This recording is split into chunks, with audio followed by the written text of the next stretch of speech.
Video তৈরি করা ফেলা, ভিডিওতে বেশি ফলোয়ার গেইন সাবস্ক্রাইবার বেশি হওয়া যে ভালো মানের সেটা না। অবশ্যই আপনাকে ইউটিউব, ফেসবুক, টিকটকের কমিউনিটি গাইডলাইন্স মানতে হবে। কমিউনিটি গাইডলাইন্স কি? এখন আমি ইউটিউবে এক্সপ্যান্ড করতেছি আপনাদেরকে, আপনারা ফেসবুক, টিকটক সেগুলো তো সেম গাইডলাইন্স আছে, আপনারা পড়ে নেবেন, সেখানে হেল্প সাপোর্টে। কমিউনিটি ক্রাইম হচ্ছে নিয়মভঙ্গতা, যেমন হার্মফুল ভিডিও দেওয়া, ডেঞ্জার ভিডিও দেওয়া, এই সমস্ত জিনিস যেগুলো ক্ষতিজনক, মারাত্মক, বিপজ্জনক। এরপর নডিটি সেক্সুয়াল ভিডিও দেওয়া, তারপরে হারাসমেন্ট, সাইবার বুইং আছে, যেমন অন্যের হারাসমেন্ট করা, বিরক্ত করা, দর্শন করা, হ্যাকিং, ক্র্যাকিং, এই সমস্ত জিনিস এগুলো কমিউনিটির। অথবা miss reading metadata, description, thumbnail, tag match না থাকা, এ ধরনের সমস্যা হলে কমিউনিটি ক্রাইম চলে আসবে। আর কপিরাইট স্ট্রাইক কি?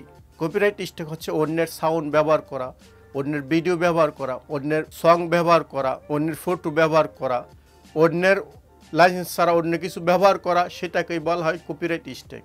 এ ধরনের সমস্যা যদি ইউটিউব প্ল্যাটফর্মে হয়ে থাকে, সেক্ষেত্রে আপনি যত লাখ লাখ ভিউ হোক, যত লাখ লাখ মিলিয়ন সাবস্ক্রাইব হোক, আপনি কখনো মনিটাইজ করে টাকা উপার্জন করতে পারবেন না, আর্নিং করতে পারবেন না। আর একই সিস্টেমে ইউটিউব, ফেসবুকে সেম গাইডলাইন্স আছে, একটু চেঞ্জ হইতে পারে, তবে গাইডলাইন্স সেমই আছে। ভিউ, বেশি সাবস্ক্রাইব, বেশি লাইক, বেশি ফলো, এগুলো ডাজেন্ট ম্যাটার, এটা কোনো বিষয় না। সর্বদা আপনাকে নিয়ম মেনে অল্প ভিউ হোক এবং ভালো কাজ করতে হবে, যেটা আপনার এবং সমাজের, দেশের উন্নয়নে ব্যয় হয়। তাহলে আপনি একজন সম্মানজনক হতে পারবেন, পয়সা থাকুক আর না থাকুক আপনার কাছে। আশা করি কথাটা বুঝতে পারছেন। কোথাও যদি বুঝতে হবে সুবিধা হয়, অবশ্যই কমেন্ট সেকশনে কমেন্টস করবে।